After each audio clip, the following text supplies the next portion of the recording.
السلام علیکم ورحمۃ اللہ وبرکاتہ۔ امید ہے آپ سبھی حضرات خیریت سے ہوں گے۔ ٹھیک ہے، آج کا سبق ہم شروع کرتے ہیں۔ رحمۃ اللہ الواسعہ شرح حجۃ اللہ البالغہ کے صفحہ نمبر 701 پر ہیں ہم لوگ۔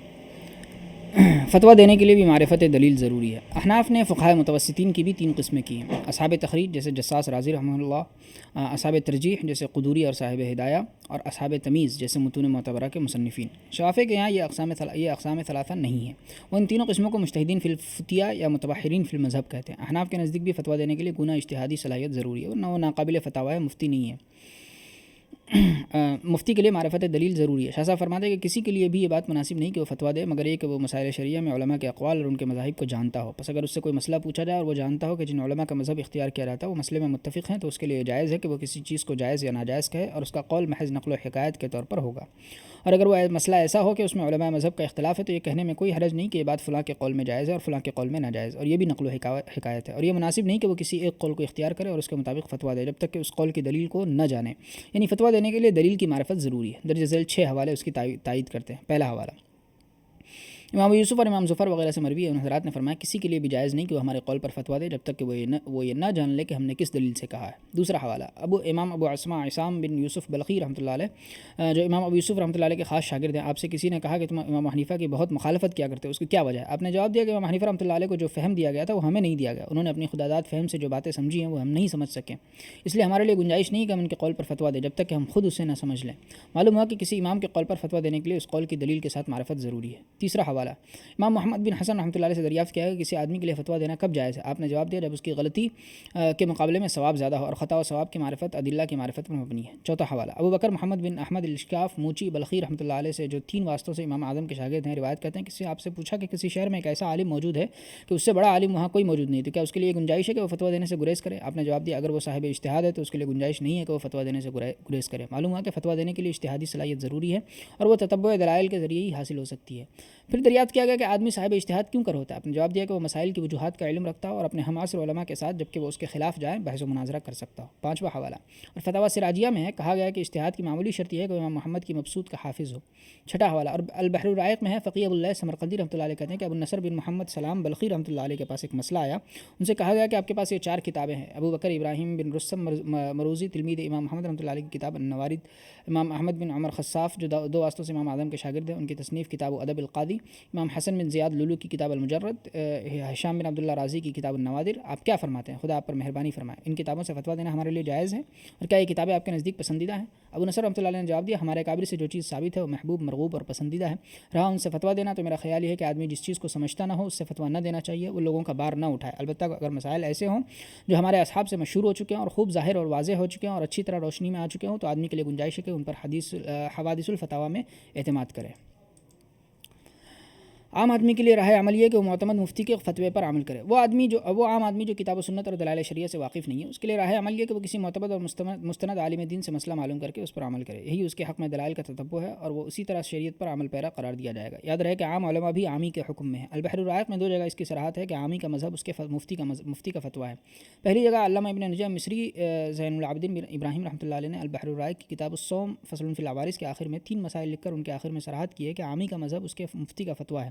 وہ 3 مسائل یہ ہیں: پہلا مسئلہ، اگر کسی نے رمضان کا روزہ رکھ کر پچنے لگوائے یا غیبت کی، پھر گمان کیا کہ اس کا روزہ ٹوٹ گیا، چنانچہ اس نے بالقصد کھا لیا، تو اگر اس نے کسی فقیہ سے مسئلہ دریافت نہیں کیا، نہ اس کے سامنے حدیث ہے، تو اس پر کفارہ لازم ہوگا کیونکہ یہ محض جہالت ہے اور جہالت دارالاسلام میں عذر نہیں۔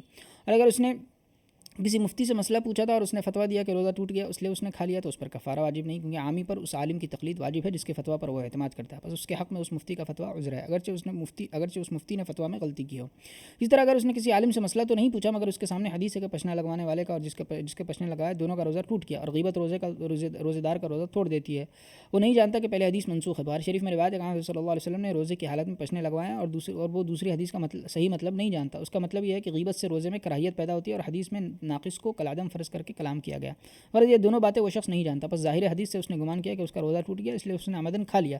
تو طرفین رحمہ اللہ کے نزدیک اس پر کفارہ واجب نہیں ہے کیونکہ ان کے نزدیک ظاہر حدیث پر عمل واجب ہے، اور امام یوسف رحمۃ اللہ علیہ کے نزدیک کفارہ واجب ہے کیونکہ ان کے نزدیک عامی کے لیے حدیث پر عمل کرنا جائز نہیں، اس لیے کہ وہ نہ ناسخ و منسوخ کو جانتا ہے نہ حدیث کا صحیح مطلب سمجھتا ہے۔ دوسرا مطلب، اگر کسی نے رمضان کے روزے میں شہوت سے بیوی کو چھو لیا یا بوسہ لیا یا سرما لگایا، پھر گمان کیا کہ اس کا روزہ ٹوٹ گیا، پھر قصدن کھا لیا، تو اس پر کفارہ واجب ہے، لیکن اگر اس نے کسی مفتی سے پوچھا اور اس نے فتویٰ دیا کہ روزہ ٹوٹ گیا یا اس کو اس سلسلے میں کوئی حدیث پہنچی ہے اور اس نے اس کے ظاہر پر عمل کیا تو کفارہ واجب نہیں ہوگا۔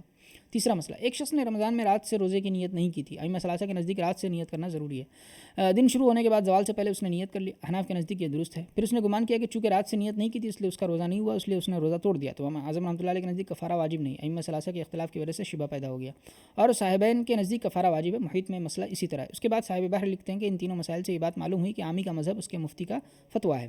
دوسری جگہ البحر الرائق جلد نمبر 2 صفحہ نمبر 83 میں باب قضاء الفوائد میں یہ مسئلہ زیر بحث آیا ہے کہ ادا اور قضا کے درمیان احناف کے نزدیک ترتیب واجب ہے اور امام شافعی رحمۃ اللہ علیہ کے نزدیک واجب نہیں، اور یہ وجوب 3 عوارض سے ختم ہو جاتا ہے، ان میں سے ایک نسیان بھی ہے۔ اس کے ذیل میں ابن نجیم نے ظن کا مسئلہ چھیڑا ہے کہ یہ چوتھا عارض ہے یا نہیں۔ ابن نجیم کہتے ہیں کہ یہ کوئی مستقل عارض نہیں ہے، نسیان ہی کے ساتھ ملحق ہے، کیونکہ گمان 2 قسم کا ہے، معتبر اور غیر معتبر۔ بزدوی صرف مجتہد کے گمان کا اعتبار کرتے ہیں، اور ہدایہ شارحین نے لکھا ہے کہ نماز کا فساد اگر قوی ہے جیسے پاکی کے بغیر پڑھی ہوئی نماز تو اس کے بعد والی نماز فاسد ہو جائے گی، اور اگر فساد ضعیف ہو جیسے بے ترتیب پڑھی ہوئی نماز تو بعد والی نماز فاسد نہ ہوگی۔ مثلا ایک شخص نے بے وضو ظہر پڑھی، پھر عصر باوضو پڑھی، اور اس کو یاد تھا کہ اس نے ظہر بے وضو پڑھی ہے، تو اس کے ذمہ ظہر پڑھ کر عصر کا اعادہ واجب ہے، اس لیے کہ ظہر بالیقین فاسد ہے، پس اس کی عصر بھی فاسد ہو گئی اگرچہ اس کے گمان میں ترتیب واجب نہ ہو۔ اور اگر مذکورہ صورت میں عصر کے بعد اس نے ظہر کا اعادہ کیا اور عصر دوبارہ نہ پڑھی یہاں تک کہ مغرب پڑھ لی، یہ بات یاد ہوتے ہوئے کہ اس نے عصر کا اعادہ نہیں کیا، تو اگر اس کے گمان میں ترتیب واجب نہیں تھی تو مغرب درست ہو گئی، کیونکہ عصر کا فساد ضعیف ہے، اس لیے کہ امام شافعی رحمۃ اللہ علیہ کے نزدیک ترتیب واجب نہیں۔ پھر کچھ گفتگو کرتے ہوئے ابن نجیم نے باعث کے آخر میں لکھا ہے کہ حق بات یہ ہے کہ مجتہد کے بارے میں کوئی کلام نہیں، اس کا گمان مطلقاً معتبر ہے، خواہ اس فائتہ کا اعادہ بالاجماع واجب ہوا ہو یا نہ ہو، کیونکہ اس پر نہ امام ابو حنیفہ کا اجتہاد لازم ہے نہ کسی اور کا، اور اگر وہ مقلد ہے پس اگر وہ امام ابو حنیفہ کا مقلد ہے تو اس رائے کا جو امام ابو حنیفہ کے مذہب کے خلاف ہے کوئی اعتبار نہیں، پس اس پر مغرب کا اعادہ لازم ہے، اور اگر وہ امام شافعی کا مقلد ہے تو اس پر عصر کا اعادہ بھی لازم نہیں، اور اگر وہ عامی ہے کسی مذہب معین کا مقلد نہیں تو اس کا مذہب اس کے مفتی کا فتویٰ ہے، جیسا کہ فقہ نے اس کی صراحت کی ہے، پس اگر اس کو کسی حنفی مفتی نے فتویٰ دیا تو عصر اور مغرب دونوں کا اعادہ کرے، اور اگر اس کو کسی شافعی مفتی نے فتویٰ دیا تو وہ دونوں کا اعادہ نہ کرے، اور خود اس کی رائے کا کوئی اعتبار نہیں ہے، اور اگر اس نے کسی مسئلے سے نہیں پوچھا، کسی سے مسئلہ نہیں پوچھا اور اتفاقاً اس کی نماز کسی بھی مجتہد کے مذہب پر صحیح ہو گئی تو بھی کافی ہے اور اس پر کسی نماز کا اعادہ نہیں۔ اس مسئلے میں امام علامہ شامی رحمۃ اللہ علیہ نے حاشیہ در مختار میں بحث کی ہے اور ابن نجیم کی بات پر اعتراضات وارد کیے ہیں، دیکھیں جلد نمبر 1 صفحہ 539 باب قضاء الفوائد۔ مقلد عالم کے لیے کسی مسئلے میں امام کا مذہب چھوڑنا کب جائز ہے؟ علامہ ابو عمر عثمان بن عبد الرحمن بن صلاح نے ادب المفتی والمستفتی میں تحریر فرمایا کہ اگر کسی شافعی آدمی کے سامنے کوئی ایسی حدیث آئے جو اس کے مذہب کے خلاف ہے تو دیکھے اگر اس میں اجتہاد کی صلاحیت مکمل ہے، خواہ اجتہاد مطلق کی صلاحیت یا اسی باب کی یا اسی مسئلے کی جس کے بارے میں حدیث سامنے آئی ہے تو بالاستقلال اس حدیث پر عمل کر سکتا ہے، اور اگر اس میں اجتہاد کی صلاحیت تام نہیں ہے اور وہ اپنے دل میں مخالفت حدیث کی وجہ سے الجھن محسوس کرتا ہے اور اس نے خوب تحقیق کر لیا کہ اس حدیث کے مخالفین کے پاس یعنی شوافع کے پاس حدیث کا کوئی شافی جواب نہیں ہے، تو وہ دیکھے آیا اس حدیث پر کسی مجتہد مطلق مستقل نے عمل کیا ہے، اور اگر ایسا کوئی امام ملے تو اس کے مذہب کو اس حدیث پر عمل کرنے کے لیے اپنا سکتا ہے، اور یہ بات اس کے لیے ایک عذر ہوگی اور اس مسئلے میں اپنے امام کا مذہب چھوڑنے کے لیے یہ بات اس کے لیے ایک عذر ہوگی اس مسئلے میں اپنے امام کا مذہب چھوڑنے کے لیے، واللہ اعلم بالصواب۔ علامہ نووی رحمۃ اللہ علیہ نے ابن الصلاح کی یہ بات شرح مہذب میں ملخصاً نقل کی اور اس کی تحسین کی اور اس کو برقرار رکھا، اور شاہ صاحب نے بھی وہی تلخیص نقل کی اور کتاب کے بعض کلمات کی تصحیح بھی شرح مہذب سے کی گئی، اور اوپر جو ترجمہ دیا گیا وہ اصل کتاب کا، اب ادب المفتی والمستفتی تباہ ہو گئی ہے، مگر خود ابن صلاح نے دوسری جگہ صفحہ نمبر 118 میں لکھا اور نووی نے بھی اس کو نقل کیا ہے، لیس ھذا بالہین فلیس کل فقیہ یسوغ له ان یستقل بالعمل بما یراہ حجۃ من الحدیث، یہ کام آسان نہیں ہے، بس ہر فقیہ کے لیے جائز نہیں کہ وہ بالاستقلال اس حدیث پر عمل شروع کر دے جس کو وہ حجت سمجھتا ہے۔ چوتھا مسئلہ، اکثر فروعی مسائل میں راجح مرجوح اور افضل غیر افضل کا اختلاف ہے۔ ائمہ مجتہدین کے درمیان فروعی مسائل میں جو اختلاف رائے ہے، بالخصوص جن مسائل میں صحابہ کے اقوال دونوں طرف ہے، وہ جواز یا عدم جواز کا اختلاف نہیں ہے، بلکہ مختلف فی مسائل کی ایک بڑی تعداد وہ ہے جن میں افضل غیر افضل اور راجح مرجوح کا اختلاف ہے۔ مثلا تکبیرات تشریق کب سے کب تک کہی جائیں، عیدین میں تکبیرات زوائد کتنی کہی جائیں، شوہر یا بیوی دونوں حالت احرام میں ہو تو اس حال میں نکاح درست ہے یا نہیں، ابن عباس اور ابن مسعود رضی اللہ عنہما کے تشہدوں میں سے کس کا تشہد نماز میں پڑھا جائے، جہری نمازوں میں بسم اللہ جہرن پڑھی جائے یا سرن، نماز میں آمین جبرن کہی جائے یا سرن، اقامت اذان کی طرح جفت کہی جائے یا طاق، اور اس قسم کے دیگر مسائل میں اختلاف صرف اس میں تھا کہ دونوں باتوں میں سے اولا کیا ہے اور غیر اولا کیا ہے، جیسے قرآن سبا میں قرابتوں میں اختلاف ہے اور وہ صرف اولا اور غیر اولا کا اختلاف ہے، جائز ہر قرات ہے، اور علماء مذکورہ مسائل میں اختلاف کی وجہ یہ بیان کرتے ہیں کہ ان میں صحابہ میں اختلاف تھا اور تمام صحابہ رائے ہدایت پر تھے، بس سب صورتیں جائز ہیں، اور اسی بنا پر اکثر اختلافی مسائل میں راجح مرجوح اور اولا غیر اولا کا اختلاف تھا، جواز اور عدم جواز کا اختلاف نہیں تھا۔ علماء کرام نے ہمیشہ اجتہادی مسائل میں دونوں جانب مفتیوں کے فتووں کو جائز رکھا ہے اور قاضی کے فیصلوں کو تسلیم کیا ہے، بعض اوقات وہ اپنے مذہب کے خلاف بھی عمل کرتے تھے اور اسی وجہ سے اختلافی مسائل میں مذاہب اربعہ کے اکابر اختلاف ظاہر کر کے اپنی بات پیش کیا کرتے ہیں، کوئی کہتا ہے یہ بات احوط ہے، یہ بات پسندیدہ ہے، یہ بات مجھے زیادہ پسند ہے، ان تعبیرات میں دوسرے قول کی طرف اشارہ پایا جاتا ہے اور اپنی بات کی تصحیح ہے، اور کوئی کہتا ہے کہ ہم کو صرف یہی بات پہنچی ہے، اس میں بھی دوسرے قول کی طرف ایما ہے، اور اس قسم کی تعبیرات امام محمد رحمۃ اللہ علیہ کی مبسوط اور کتاب الآثار میں امام شافعی رحمۃ اللہ علیہ کی عبارتوں میں بہت ہیں۔ بعد میں لوگ بچند وجوہ ایک رخ پر پڑ گئے. پھر پیشوایان مذہب کے بعد ان کے جانشین آئے, انہوں نے اکابر کی تعبیرات کو مختصر کیا تو اختلاف قوی ہو گیا. وہ اپنی ائمہ کے پسندیدہ اقوال پر جم گئے تو ایک بات ایک رخ پر پڑ گئی اور وہ توسع ختم ہو گیا, اور ایسا چند وجوہ کی بنا پر ہوا ہے. پہلی وجہ, اسلاف نے تاکید کی تھی کہ اکابر کا مذہب کو مضبوط پکڑا جائے اور ان کے مختارات سے کسی حال میں باہر نہ نکلا جائے. دوسری وجہ ایک فطری امر بھی تھا, کیونکہ ہر انسان اس چیز کو پسند کرتا ہے جو اس کے اکابر اور اس کے قوم کی پسندیدہ ہوتی ہے, تاکہ آدمی لباس و پوشاک اور خورد و نوش میں بھی انہی کا طریقہ اپناتا ہے. تیسری وجہ, بعض مرتبہ اپنے امام کے قول کی ایسی مضبوط دلیل سامنے آتی کہ آدمی پر ایک طرح کی مرعوبیت چھا جاتی ہے اور اس پر جم جاتا ہے. چوتھی وجہ, عوام کا مفاد بھی اس میں تھا کہ ان کو ایک رخ پر ڈالا جاتا ہے کہ وہ متعین طور پر مسائل کو سیکھیں اور ایک راہ پر گامزن ہوں. غرض اس قسم کے اسباب کی وجہ سے بعد میں لوگ ایک رخ پر پڑ گئے. بعض لوگ اس کو دینی تعصب خیال کرتے ہیں جو صحیح نہیں ہے, وہ حضرات اس سے قطعاً پاک تھے. مذہب میں تسلب کے ساتھ رواداری سے کام لینا چاہیے. صحابہ و تابعین اور ان کے بعد کے لوگوں میں کچھ لوگ نماز میں بسم اللہ پڑھتے تھے, کچھ لوگ نہیں پڑھتے تھے. کچھ لوگ جہرن بسم اللہ پڑھتے تھے, کچھ لوگ سرن پڑھتے تھے. بعض حضرات فجر میں دعائے قنوت پڑھتے تھے, بعض حضرات نہیں پڑھتے تھے. بعض پشنے لگانے کو اور نکسیر اور قے کو ناقض وضو مانتے تھے, بعض نہیں مانتے تھے. بعض مس ذکر اور شہوت کے ساتھ عورت کو ہاتھ لگانے کو ناقض وضو مانتے تھے, بعض نہیں مانتے تھے. بعض مامست الناصر سے وضو کرتے تھے, بعض نہیں کرتے تھے. بعض اونٹ کا گوشت کھانے سے وضو کرتے تھے, بعض نہیں کرتے تھے. مگر ان تمام کے باوجود ایک دوسرے کے پیچھے نماز پڑھتے تھے. مثلا امام حنیفہ رحمۃ اللہ علیہ اور ان کے تلامذہ اور امام شافعی رحمۃ اللہ علیہ وغیرہ ائمہ مدینہ کے پیچھے نماز پڑھتے تھے, خواہ امام مالک ہو یا اس کے علاوہ. حالانکہ مالکیہ نماز میں بسم اللہ نہیں پڑھتے تھے, نہ سرن اور نہ جہرن. اس طرح مروی ہے کہ ہارون رشید نے پشنے لگوائے, پھر نئی وضو کے بغیر نماز پڑھائی. امام مالک نے اس کو فتویٰ دیا تھا کہ فست کھلوانے سے وضو نہیں ٹوٹتی, اور اس کے پیچھے امام یوسف رحمۃ اللہ علیہ نے نماز پڑھی اور اس کا اعادہ نہیں کیا, حالانکہ ان کے نزدیک بدن سے خون نکلنے سے وضو ٹوٹ جاتا ہے. اس طرح امام احمد رحمۃ اللہ علیہ کا مذہب یہ ہے کہ نکسیر اور پشنے لگوانے سے وضو ٹوٹ جاتے. مگر جب ان سے مسئلہ پوچھا گیا کہ ایک شخص کے بدن سے خون نکلا اور اس نے وضو کیے بغیر نماز پڑھائی تو کیا آپ اس کے پیچھے نماز پڑھیں گے؟ تو آپ نے جواب دیا کہ میں امام مالک اور حضرت سعید بن مسیب رحمہ اللہ کے پیچھے نماز کیسے نہیں پڑھوں گا. اور یہ بھی مروی ہے کہ امام یوسف اور امام محمد رحمۃ اللہ علیہ دن کی نمازیں پڑھاتے تھے تو ابن عباس کے قول کے مطابق 12 تکبیریں کہتے تھے, کیونکہ خلیفہ ہارون رشید کو اپنے دادا کی تکبیریں پسند تھی. امام شافعی رحمۃ اللہ علیہ نے ایک مرتبہ امام حنیفہ رحمۃ اللہ علیہ کی قبر کے قریب مسجد میں فجر کی نماز پڑھی تو قنوت نہ پڑھا. پوچھا گیا تو فرمایا کہ صاحب قبر کے ساتھ ادب کا معاملہ کرتے ہوئے میں نے ایسا کیا. اور آپ کا یہ بھی ارشاد ہے کہ ہم کبھی اہل عراق کے مذہب کی طرف اترتے ہیں. اور امام مالک رحمۃ اللہ علیہ نے عباسی خلیفہ منصور کو اور ہارون رشید کو جو جواب دیا وہ پہلے تتمہ کے باب دوم میں گزر چکا ہے کہ امت میں فروعی مسائل میں اختلاف ہو چکا ہے, اس کو گوارا کیا جائے, امت کو ایک پلیٹ فارم پر لانے کی صحیح لا حاصل نہ کی جائے. اور فتویٰ بزازیہ میں ہے کہ امام یوسف رحمۃ اللہ علیہ نے ایک مرتبہ حمام کے کنویں سے غسل کر کے جمعہ کی نماز پڑھائی, لوگ منتشر ہو گئے. پھر آپ کو اطلاع دی گئی کہ حمام کے کنویں میں مرا ہوا چوہا پایا گیا. آپ نے فرمایا اب ہم اہل مدینہ کا قول لیتے ہیں کہ جب پانی 2 مٹکے ہو جائیں تو وہ ناپاکی کو نہیں اٹھاتا. امام خجندی رحمۃ اللہ علیہ سے پوچھا گیا کہ ایک شخص شافعی المذہب تھا, اس نے 2 سال کی نمازیں نہیں پڑھی, پھر وہ حنفی ہو گیا, تو اب نماز قضا کس کے مذہب کے مطابق کرے؟ آپ نے جواب دیا دونوں میں سے جس مذہب کے مطابق بھی قضا کرے گا جائز ہے, بشرطے کہ وہ دونوں مذہبوں پر قضا کو جائز سمجھتا ہو.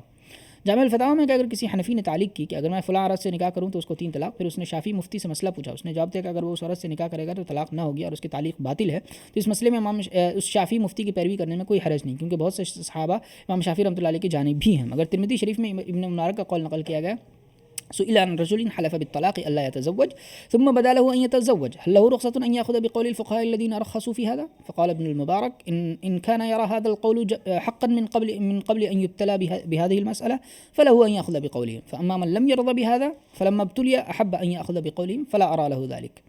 ترجمہ, حضرت عبداللہ ابن مبارک سے ایک ایسے شخص کے بارے میں دریافت کیا گیا جس نے طلاق کی قسم کھائی کہ وہ نکاح نہیں کرے گا, پھر اس کے لیے ظاہر ہوا کہ نکاح کرے, تو کیا اس کے لیے اجازت ہے کہ وہ ان فقہاء کا قول لے جنہوں نے اس مسئلے میں سہولت دی ہے؟ ابن مبارک نے فرمایا اگر وہ اس قول کو برحق سمجھتا تھا اس سے پہلے کہ وہ اس مسئلے میں مبتلا ہو تو اس کے لیے ان کے قول کو لینا جائز ہے. بس رہا وہ شخص جو اس قول پر راضی نہیں تھا, بس جب وہ پھنسا تو چاہتا ہے کہ وہ ان فقہاء کا قول لے, تو میں اس کے لیے اس بات کو جائز نہیں سمجھتا.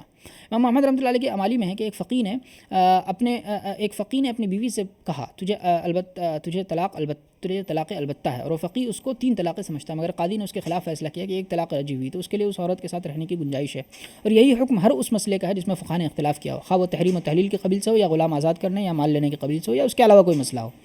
اگر کسی فقیہ کے خلاف قاضی فیصلہ کر دے تو وہ اس کو لے سکتا ہے اور وہ اپنی رائے کو چھوڑ دے اور قاضی کے فیصلے کو اپنائے. امام محمد رحمۃ اللہ نے فرمایا ایسے ہی ایک شخص ناواقف ہے, وہ کسی آزمائش میں پھنس گیا, اس نے مفتیوں سے مسئلہ پوچھا, انہوں نے حلال یا حرام کا فتویٰ دیا اور مسلمانوں کے قاضی نے اس کے خلاف فیصلہ کیا اور مسئلہ فقہ میں مختلف فی ہے, تو اس کے لیے یہی مناسب ہے کہ مفتیوں کے فتوے کو چھوڑ دے اور قاضی کے فیصلے کو لے. جامع الفتاوی کی عبارت پوری ہوئی. 5واں مسئلہ, فقہ حنفی کے اصلی اور بعد میں بڑھائے ہوئے مسائل میں امتیاز کرنا چاہیے. مذہب احناف کی کتابوں میں 3 قسم کے مسائل ہیں۔ اول مسائل الاصول، جن کو ظاہر الروایہ بھی کہا جاتا ہے، یہ وہ مسائل ہے جو ائمہ مذہب امام اعظم اور صاحبین رحمہ اللہ سے مروی ہے۔ امام محمد رحمۃ اللہ علیہ کے 6 مشہور کتابوں میں مذکور ہے، یعنی مبسوط زیادات، جامع صغیر، جامع کبیر، سیر صغیر اور سیر کبیر میں۔ دوم مسائل النوادر، جس کو مسائل غیر ظاہر الروایہ بھی کہا جاتا ہے، یہ وہ مسائل ہے جو ائمہ مذہبی سے مروی ہیں مگر کتب ظاہر الروایہ میں مذکور نہیں، بلکہ امام محمد رحمۃ اللہ علیہ کی دیگر فقہی کتابوں میں مذکور ہے یا امام اعظم کے دیگر تلامذہ کی کتابوں میں مذکور ہے۔ سوم تخریجات، واقعات اور مستندات مسائل۔ تخریجات، تخریج کے لغوی معنی نکالنا اور اصطلاح میں صاحب مذہب سے یا ان کے کسی مجتہد شاگرد سے منقول کسی ایسے قول کی جو مجبل اور ذو وجہین ہو، یا کسی ایسے حکم کی جس میں 2 احتمال ہو، بعد کے باصلاحیت فقہاء اپنے امام کے اصول پیش نظر رکھ کر اور نظائر و امثال پر قیاس کر کے اس کی جو تفصیلات طے کرتے ہیں وہ تخریجات کہلاتی ہیں۔ مثلا امام اعظم رحمۃ اللہ علیہ سے بلی کے جھوٹے کی کراہیت منقول ہے، جس میں کراہیت تحریمی کا بھی احتمال ہے اور تنزیہی کا بھی۔ امام طحاوی رحمۃ اللہ علیہ نے حرمت گوشت کو پیش نظر رکھ کر کراہیت تحریمی طے کی، اور امام کرخی رحمۃ اللہ علیہ نے یہ بات پیش نظر رکھ کر کہ بلی ناپاکی سے نہیں بچتی کراہیت تنزیہی طے کی ہے۔ یہ ان حضرات کی تخریجات ہیں۔ امام اعظم رحمۃ اللہ علیہ نے قلیل و کثیر پانی کا مدار خلوص الاثر پر رکھا ہے، یعنی اگر پانی کا پھیلاؤ اتنا ہے کہ صرف ایک طرف کا اثر دوسری طرف پہنچتا ہے تو پانی قلیل ہے، نہیں پہنچتا ہے تو پانی کثیر ہے۔ امام محمد رحمۃ اللہ علیہ نے موطا میں حرکت کے ذریعے تعین فرمائی اور اس کو امام اعظم کا قول قرار دیا، کیونکہ یہ امام صاحب کے قول کی تشریح ہے۔ پھر جب سبق میں طلبہ نے آپ سے اس کی تحدید چاہی تو فرمایا میری اس مسجد کے صحن کے بقدر برابر بڑا حوض ہے اور اس سے کم چھوٹا حوض ہے۔ پھر طلبہ نے اس صحن کی پیمائش کی تو ہاتھوں کے چھوٹا بڑا ہونے کی وجہ سے مختلف اقوال پیدا ہو گئے، جن میں فقہائے مختلف متاخرین نے درمیانی قول دہ در دہ پر فتویٰ دیا، مگر مذہب حنفی میں یہ اصل قول نہیں ہے، یہ ساری کی ساری تخریجات ہیں۔ نمبر 3، جنگل میں مسافر کے پاس پانی نہ ہو تو تیمم کرنے سے پہلے کتنی دور تک پانی ڈھونڈنا ضروری ہے؟ امام اعظم رحمۃ اللہ علیہ نے صرف یہ فرمایا کہ اگر پانی کی امید ہو تو ڈھونڈے، اور 1 میل تک یا 1 غلوہ یعنی 1 تیر پھینکنے کی مقدار تک تلاش کرنے کے جو اقوال کتب فقہ میں ہیں وہ امام صاحب کے قول کی تفصیلات ہیں۔ واقعات وہ مسائل ہیں جن کو بعد کے مجتہدین نے اس وقت مستنبط کیا جب وہ مسائل ان سے دریافت کیے گئے اور ان کے بارے میں متقدمین اہل مذہب سے کوئی روایت ان کو نہ ملی، اور تغیر پذیر دنیا میں اس قسم کے نئے واقعات پیش آتے ہی رہتے ہیں۔ ہر زمانے کے مفتی ان کے احکام مستنبط کرتے رہتے ہیں، انہی واقعات کو حوادث الفتاوی بھی کہتے ہیں۔ یہ جدید مسائل بھی توسعاً مذہب میں داخل ہیں۔ مستندات مسائل کی متعدد صورتیں، مثلا پہلی صورت کبھی ایسا ہوتا ہے کہ متاخرین کے سامنے ایسے دلائل آتے ہیں اور ایسے اسباب ظاہر ہوتے ہیں کہ وہ اصحاب مذہب کی مخالفت کرتے ہیں، جیسے تعلیم قرآن اور امامت و اذان پر اجرت کے جواز کا مسئلہ۔ دوسری صورت اس طرح وہ مسائل جن کا مشائخ نے زمانہ بدل جانے کی وجہ سے یا ضرورت وغیرہ کی وجہ سے جدید عرف پر مدار رکھا ہے، یہ خیال کرتے ہوئے کہ اگر امام صاحب زندہ ہوتے تو وہ بھی وہی بات فرماتے جو ان مشائخ نے کہی ہے، کیونکہ مشائخ نے جو کچھ کہا ہے وہ بھی امام صاحب ہی کے اصول پر مبنی ہے، بس وہ بھی امام صاحب کے مذہب کا مقتضا ہے۔ غرض اس قسم کے مسائل بھی توسعاً مذہب میں داخل ہیں، مگر اس قسم کے بڑھائے ہوئے مسائل میں قال ابو حنیفہ کذا یا امام صاحب نے ایسا فرمایا کہنا مناسب نہیں ہے۔ یہ تعبیر صرف ان مسائل میں ہونی چاہیے جو امام صاحب سے صراحتاً مروی ہیں۔ اس قسم کے مستندات مسائل میں تعبیر علی مذہبی ابی حنیفہ کذا، امام صاحب کے مذہب پر یہ حکم ہونا چاہیے، اور یہی تعبیر ان مسائل میں بھی ہونی چاہیے جن کے مشائخ نے امام صاحب کے قواعد و ضوابط پر تخریج کیا ہے یا امام صاحب کے کسی قول پر قیاس کر کے بات کہی ہے، اور جس کے لیے یہ تعبیر بھی آتی ہے علی قیاس قولہ کذا یکون کذا، امام صاحب کے فلاں قول کی روح سے مسئلے کا یہ حکم ہے۔ غرض ان سب صورتوں میں قال ابو حنیفہ نہیں کہا جائے گا، ہاں ان سب کو امام صاحب کا مذہب کہہ سکتے ہیں، وہی معنی کہ امام صاحب کے متبعین کے اقوال ہے یا امام صاحب کے مذہب کا مقتضا ہے، مگر متاخرین نے ان سب کو اس طرح رلا ملا کر لکھا ہے کہ ان میں کوئی امتیاز باقی نہیں رہا ہے، جیسا کہ فتاوی قاضی خان اور خلاصۃ الفتاوی وغیرہ میں کیا گیا ہے۔ شاہ صاحب قدس سرور اسی کا گلہ شکوہ کرتے ہیں۔ بعض حضرات کو میں نے یہ کہتے ہوئے پایا کہ ان طویل شروع میں اور ضخیم فتاوی میں جو کچھ ہے وہ سب امام حنیفہ اور صاحبین کے اقوال ہے، اور وہ امتیاز نہیں کرتے نکالے ہوئے قول میں اور حقیقی قول میں، اور وہ فقہ کے ان اقوال کے معنی بھی نہیں سمجھتے کہ کرخی کی تخریج کے بموجب یہ حکم ہے اور طحاوی کی تخریج کے مطابق یہ حکم ہے، اور وہ فقہ کے ان اقوال کے درمیان بھی کوئی امتیاز نہیں کرتے کہ امام حنیفہ رحمہ اللہ نے یوں کہا ہے اور مسئلے کا جواب امام حنیفہ کے مذہب پر یا ان کے اصل کے بموجب یہ ہے، اور وہ ان باتوں پر بھی کان نہیں دھرتے جو محققین احناف جیسے ابن حمام اور ابن نجیم نے کہی ہے دہ در دہ کے مسئلے میں۔ اسی طرح تیمم میں پانی سے ایک میل کی دوری شرط لگانے میں اور ان کے مانند دیگر مسائل میں کہ یہ سب احناف کی تخریجات ہیں، اصل مذہب نہیں ہے۔ کتب مذہب میں عقلی دلائل بعد میں بڑھائے گئے۔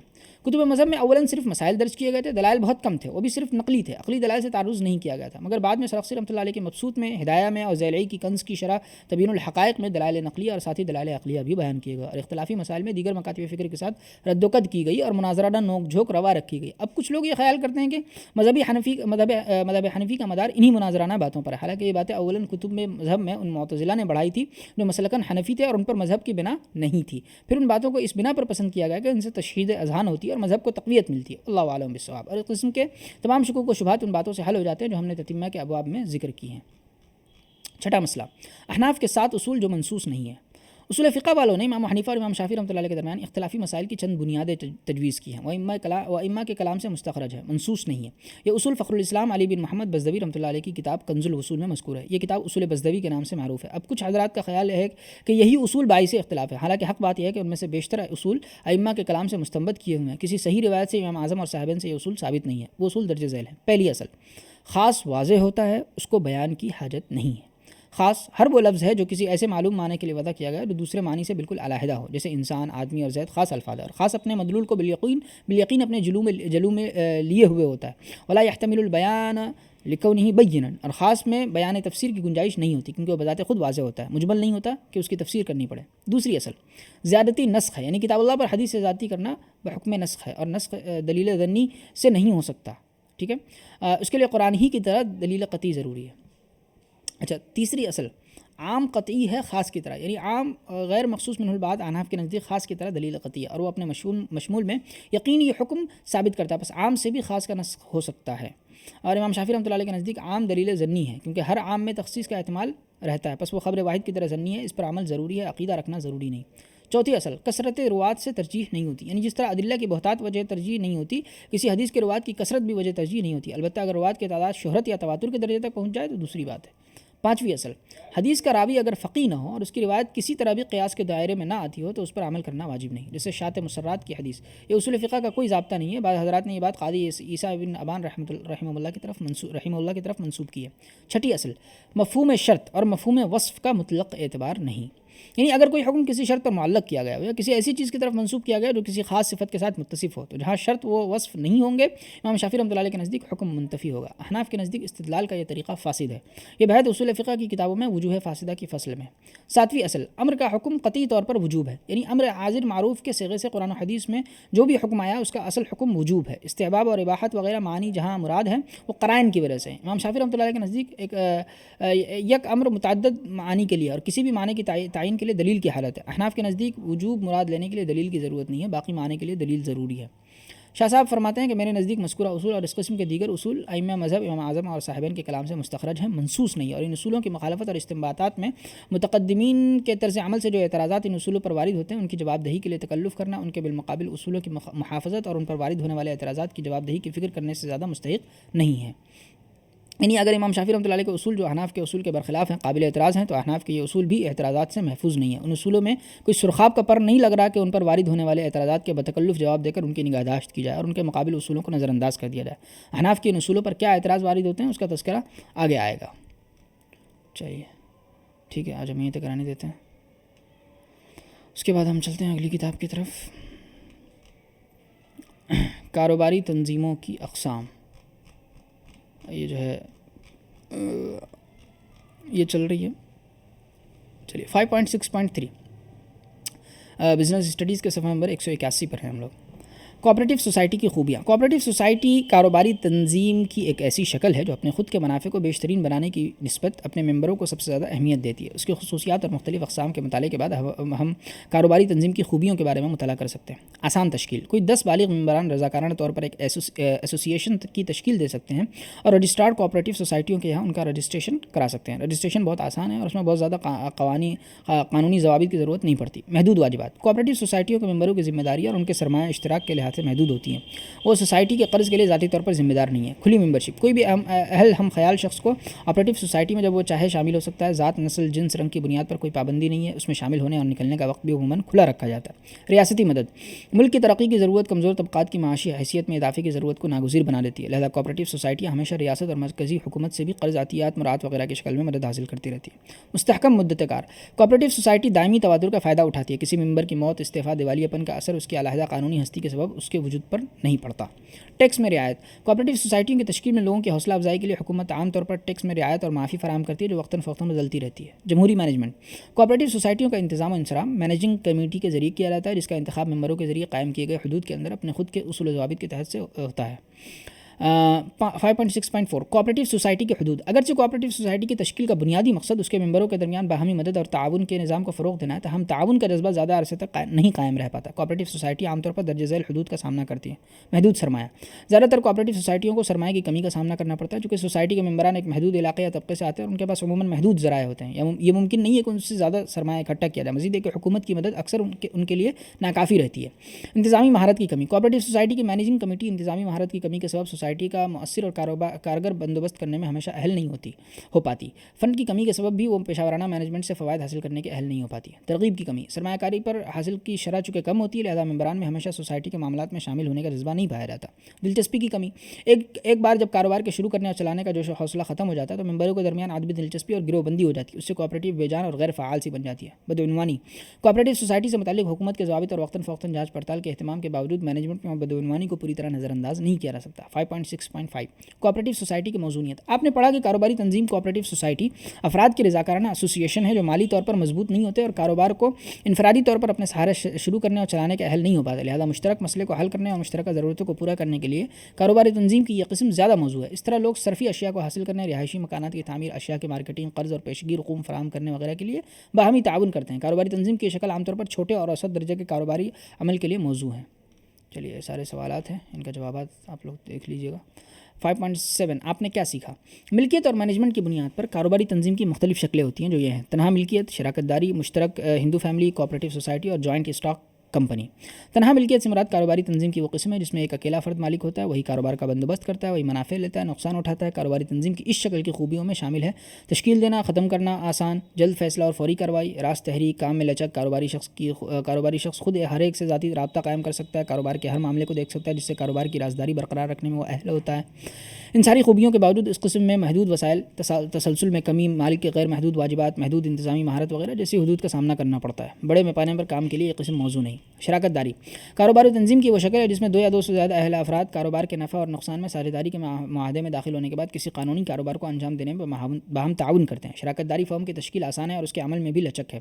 اس میں شراکت داروں سے وسائل مجتمع کیے جاتے ہیں جس سے بہتر فیصلہ کر کے ان سے مناسب ترین استفادہ حاصل کیا جاتا ہے. اس میں ہر ایک شریک کے مفاد کا تحفظ ہوتا ہے الحمدللہ، اور انفرادی شریک کے مخصوص علم اور مہارتوں سے فائدہ حاصل کیا جاتا ہے. چونکہ شراکت دار نفع و نقصان دونوں میں شریک ہوتے ہیں، اس لیے وہ کاروبار کے معاملے میں زیادہ دلچسپی ظاہر کرتے ہیں. کاروباری تنظیم کی شراکت داری کے اہم حدود ہیں: غیر محدود واجبات، عدم استحکام، محدود پونجی، حصص کی غیر منتقلی، شراکت داروں میں ہم آہنگی کی کمی. شراکت داری فرم میں مختلف شراکت دار ہوتے ہیں، جیسے سرگرم شراکت، غیر سرگرم شراکت دار، نام کی شراکت دار، منافع میں حصہ دار شریک، محدود شراکت، عام شراکت دار، بذریعہ امر مانع شراکت دار اور بذریعہ برقراری شراکت دار. کاروباری تنظیم کی مشترک ہندو فیملی ہندو قانون کے ذریعے منضبط ہوتی ہے. غیر منقسم ہندو فیملی کے ممبران مشترکہ طور پر کاروبار کے مالک ہوتے ہیں اور سب سے بڑے ممبر کو کرتا کہا جاتا ہے، جو ممکنہ بہتر انداز میں کاروبار کا انتظام انصرام کرتا ہے. ہر ممبر کو موروثی حصہ دار کہا جاتا ہے اور بلا لحاظ شراکت داری منافع میں یقینی حصہ حاصل کرتا ہے. کرتا کے سوا موروثی حصہ داروں کے واجبات محدود ہوتے ہیں. کسی ممبر کی موت یا دیوالیہ پن سے کاروبار کے تسلسل پر کوئی فرق نہیں پڑتا. کاروباری تنظیم کی اس قسم میں محدود وسائل میں ترغیب میں کمی، کرتا کے ذریعے اختیارات کے غلط استعمال کی گنجائش اور عدم استحکام جیسی بعض حدود کا سامنا کرنا پڑتا ہے. کوآپریٹیو سوسائٹی افراد کی رضاکارانہ ایسوسی ایشن ہے جو اپنے معاشی مفاد کو فروغ دینے کے لیے مل جل کر کام کرتے ہیں. یہ اپنی اور باہمی مدد کے اصول پر کام کرتا ہے. کوآپریٹیو سوسائٹیوں کا ممبرشپ رضاکارانہ ہے اور سبھی کے لیے کھلی ہوئی ہے. یہ الگ قانونی وجود ہے. اس کا انتظام و انصرام جمہوری طور پر کیا جاتا ہے. کوآپریٹیو سوسائٹیوں کی تشکیل آسان ہے اور اس کی ایک مستحکم مدت ہوتی ہے. انہیں قرض، عطیات اور رعایت کی شکل میں حکومت سے مدد حاصل ہوتی ہے. حکومت ٹیکس رعایت بھی فراہم کرتی ہے. ممبران کے واجبات ان کے پونجی اشتراک کے لحاظ سے محدود ہوتے ہیں. ان سبھی فوائد کے باوجود یہ ناکافی پونجی، انتظامی مہارت کی کمی جیسے مختلف حدود کا بھی سامنا کرتی ہے. اس کے علاوہ انفرادی کوشش کے لیے راست فائدے کے نہ ہونے کے سبب ممبران میں ترغیب کی کمی ہوتی ہے. لوگوں کی ضرورتوں کے مطابق ہم اپنے ملک میں مختلف قسم کی کوآپریٹیو سوسائٹیاں پاتے ہیں. ان میں چند اہم اقسام ہیں: صارفین cooperative society, housing cooperative society, کاشتکاری کوآپریٹیو سوسائٹیاں اور کریڈٹ کوآپریٹیو سوسائٹیاں. موزونیت تنہا ملکیت ایسے سادہ کاروبار کے لیے موزوں ہے جس میں کم پونجی اور کم خطرہ ہوتا ہے. کاروبار میں دستی مہارت کی ضرورت ہوتی ہے، جیسے دستکاری، آرائشی، لیس و جھالر کا کام، جواہرات وغیرہ کا کام تنہا ملکیت کی شکل میں عام طور پر منظم کیا جاتا ہے. کاروبار کی شراکت داری قسم تعمیراتی کاموں، قانونی خدمات فراہم کرنے اور طبی خدمات فراہم کرنے وغیرہ کے لیے موزوں ہے. یہ وہاں بھی موزوں ہے جہاں اوسط پونجی کی ضرورت ہوتی ہے. تھوک تجارت، پیشہ ورانہ خدمات، تجارتی ادارے جیسے کاروبار اور چھوٹی مینوفیکچرنگ اکائیوں کو شراکت دار قسم میں چلایا جاتا ہے. کاروباری تنظیم کی مشترکہ ہندو فیملی قسم وہاں موزوں ہے جہاں فیملی کو چلتا ہوا کاروبار وراثت میں ملتا ہے اور ممبران کاروبار کو مشترکہ طور پر جاری رکھنا چاہتے ہیں. یہ عام طور پر پایا جاتا ہے کہ بعض تجارتی کاروبار غیر منظم شعبے میں بینکاری اور مالیات، چھوٹی صنعت، فن اور دستکاری وغیرہ مشترک ہندو خاندان کاروبار کی قسم میں چلائے جاتے ہیں. کاروباری تنظیم کی کوآپریٹیو سوسائٹی قسم میں عام معاشی مسائل کو حل کرنے یا کمیونٹی کے کمزور طبقات کی عام ضرورت کو پورا کرنے کے لیے شروع کیا جاتا ہے. یہ سستی قیمت پر صرفی اشیاء حاصل کرنے، مکانات کی تعمیر، مارکیٹنگ اشیاء، ممبروں کے قرض اور پیشگی فراہمی کے لیے موضوع ہیں. کلیدی اصطلاحات یہ ہو گئے. اختتامی مشق، ٹھیک ہے، یہ سوالات ہیں. ان سوالات کے آپ جوابات جو ہے خود سے تلاش کریں اور اس کو دینے کی کوشش کریں، کیونکہ یہ چیز آپ کو جو ہے بہت ہیلپ کرے گی چیزوں کو سمجھنے میں. اچھا، یہ کردار نگاری کے ذریعے مشق ہے. ٹھیک ہے، چلیے، تو یہ آگے الگ سے شروع ہو رہا ہے. ٹھیک ہے، آج ہم یہیں تک رہنے دیتے ہیں. جزاکم اللہ خیر. السلام علیکم ورحمۃ اللہ وبرکاتہ. پلیز آپ لوگ جو ہے نا چینل کو سبسکرائب کر لیں جو حضرات دیکھ رہے ہیں، اور لوگوں کو جوڑیں پلیز. اس محنت سے لوگوں کو جو ہے اپنے ساتھیوں کو جوڑیں، اپنے ساتھیوں کو بتائیں کہ بھائی اس سے کیا فائدہ ہے، اس کا مطالعہ کر کے کیا فائدہ ہو سکتا ہے. ٹھیک ہے، السلام علیکم.